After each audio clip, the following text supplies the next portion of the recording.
Okey, kita lihat pula bagaimana cara melabel atau menampal stiker pada buku kita. Okey, kita lihat pada buku tebal dan juga buku nipis. Perbezaannya pada buku tebal, kita tampakkan stiker atau label nombor panggilan di tulang belakang buku. Dan bagi buku nipis pula, kita labelkan pada muka surat hadapan kulit buku. Okey, dengan ukuran daripada bawah tapak buku iaitu 3.5 cm bagi nombor panggilan dari bawah ya, dan dari sisi ini adalah untuk buku nipis 1.5 cm. Okey, ini adalah acuan ataupun kad pengukur yang boleh kita buat supaya memudahkan untuk kita meletakkan label tersebut. Jadi cikgu boleh ambil ukuran ni 1.5 cm dan 3.5 cm.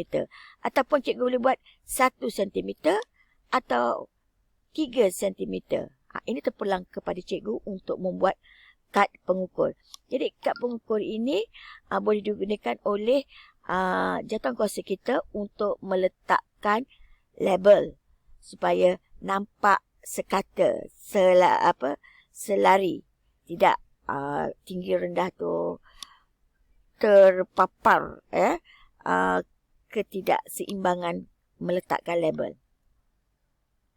Okey, ini adalah penyusunan buku di rak. Contoh bagi buku fiksyen. Okey, buku fiksyen ni sebenarnya dalam sistem Puluhan Dui tiada perkataan fiksyen. Sistem Puluhan Dui hanya menggunakan nombor perpuluhan. Tetapi untuk memudahkan pencarian buku,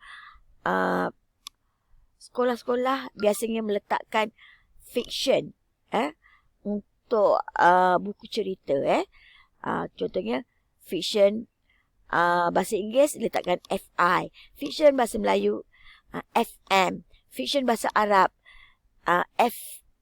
FBA, fiksyen Cina FC. Jadi ini terpulang kepada cikgu untuk meletakkan fiksyen tapi kalau cikgu tidak mewujudkan fiksyen iaitu buku-buku cerita, cikgu campurkan di dalam rak 800 800 adalah kesusastraan di mana fiksyen buku adalah dalam kategori 800. Okey, bahagian bawah dia adalah ABD iaitu nama pengarang. Jadi bila kita susun, kita kena ikut alphabetical order jadi nampak cantik, tersusun dan memudahkan pencarian buku oleh pelanggan pusat sumber. Bagi bukan fiksyen pula, contohnya 796.3 dikarang oleh ABD Abdul. Lepas tu kita tengok sebelahnya lah 7.6.4, 796.5 dan 796.6. Kita ikut susunan pada buku fiksyen. Ini kita letakkan pada rak 700. Cikgu.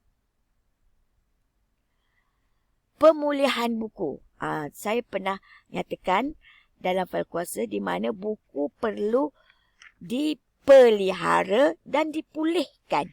Jadi pemeliharaan dan pemulihan buku. Apa yang perlu kita buat untuk pemulihan buku? Okey, jilid buku. Jilid buku ini jika ada yang asal kurang memuaskan, contohnya mudah terlerai dari buku asal, kita dapati kadang gam yang diletakkan di tulang buku tidak kuat. Jadi buku itu bila kita buka dan akan terlerai muka surat yang telah dikamkan. Jadi tidak memuaskan cara penjilidannya. Jadi kita boleh gam semula atau kita jahit buku tersebut. Ya. Biasanya kalau buku tebal tidak sesuai nak jahit lah.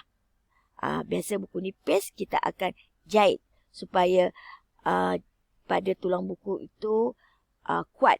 Buku surat tersebut dilekatkan, tampal di situ. Kulit dan tulang buku.